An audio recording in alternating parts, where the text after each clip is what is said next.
Hola, mi nombre es Ariani Herrera. Yo les voy a hablar, o a explicar mejor dicho, el modelo OSI. Esto es un modelo de referencia para los protocolos de red de la arquitectura en capas. Este fue creado en el año 1980 por la OSI. La OSI es la Organización Internacional de Normalización. Este modelo de referencia es una normativa que está conformada por 7 capas, en las que se definen las diferentes fases por las que deben pasar los datos para viajar de un dispositivo a otro. Cabe resaltar que si la red se divide en capas, se obtienen las siguientes ventajas. Divide la comunicación de red en partes más pequeñas y sencillas, y también simplifica lo que es el aprendizaje. Impide que los cambios en una capa puedan afectar las demás capas para que se puedan desarrollar con más rapidez. Permite a los distintos tipos de hardware y software de red comunicarse entre sí. Normaliza los componentes de red para permitir el desarrollo y el soporte de los productos de diferentes fabricantes. Como antes mencioné, cada capa individual tiene un conjunto de funciones que debe realizar para que los paquetes puedan viajar en la red desde el origen hacia el destino, es decir, de un dispositivo a otro. Aquí, como se muestra en la figura, estas son las 7 capas del modelo OSI. En la capa 1, que es la capa física, está la transmisión binaria. En esta están lo que son las velocidades de los datos, los voltajes, los conectores, los cables. El 2 es el enlace de datos, o sea, el acceso a los medios. El 3 es la capa de red, el direccionamiento para escoger la mejor ruta. La 4 es el transporte, que es la conexión de extremo a extremo, o sea, de cómo se va, valga la redundancia, a transportar esta información de un lado a otro. La sesión es la comunicación entre los hosts y la presentación es la representación de los datos. Y la última, que es la de aplicación, es el proceso de red a aplicaciones. Así que comencemos. La capa 1, que es la capa de nivel físico, es la que se encarga de la topología de la red y de las conexiones globales de las computadoras hacia la red. Esto se refiere tanto al medio físico como a la forma en la que se va a transmitir la información. Las principales funciones se pueden resumir como definir el medio o medio físico por la que va a viajar la comunicación, es decir, cables de par trenzado o no, como por ejemplo el RC232, un cable coaxial, guías de onda, aire, fibra óptica, entre otros. Definir las características materiales y eléctricas que se van a usar en la transmisión de los datos, es decir, los componentes y conectores mecánicos y los niveles de tensión. Definir las características funcionales de la interfaz, es decir, el establecimiento, el mantenimiento y la liberación del enlace físico. Transmitir el flujo de bits a través del medio. Manejar las señales eléctricas del medio de transmisión, polos en un enchufe, entre otros, y garantizar la conexión. La capa 2 es el nivel de acceso. En esta capa se ocupa del direccionamiento, del acceso al medio, de la detección de errores, de la distribución ordenada de tramas y del control de flujo.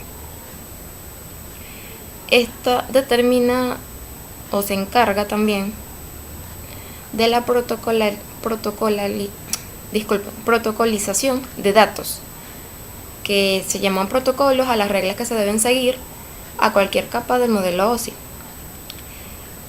Cabe recalcar que el dispositivo que se usa en esta capa es el switch. Este se encarga de recibir los datos del router y enviarlos cada uno a sus respectivos destinatarios. Tenemos la capa 3, que es la capa de nivel de red. Este se encarga de identificar el enrutamiento existente entre una o más redes.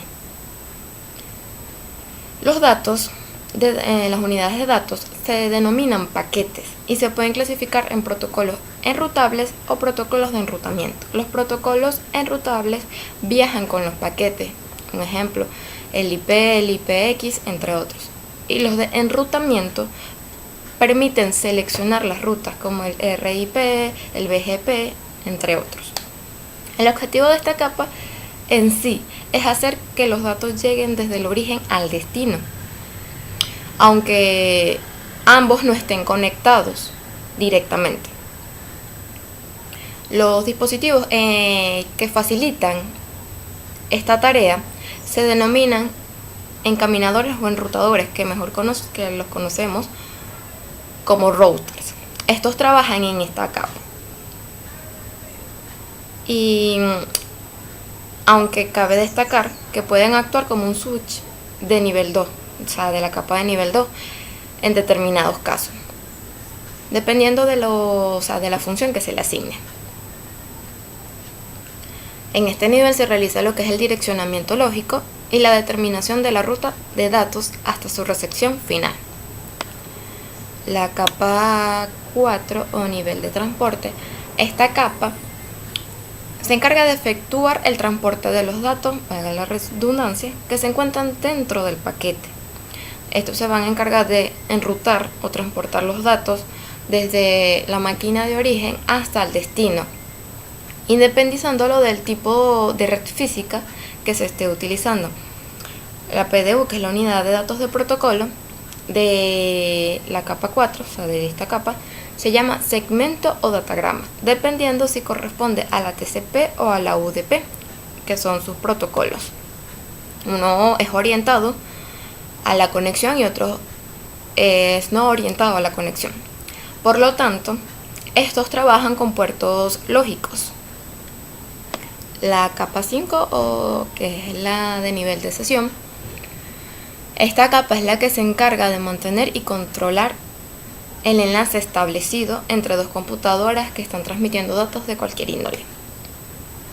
Es decir, que dado una sesión establecida entre dos máquinas, la misma se puede efectuar para las operaciones definidas desde principio a fin. Claro, cabe destacar que si en algún punto ella es interrumpida, esta tiene que reanudarla. La capa 6, que es la capa de presentación, esta capa tiene como objetivo es la representación de la información, de manera que aunque distintos dispositivos o equipos puedan tener diferentes representaciones internas de los caracteres, los datos lleguen de manera reconocible de un lado a otro.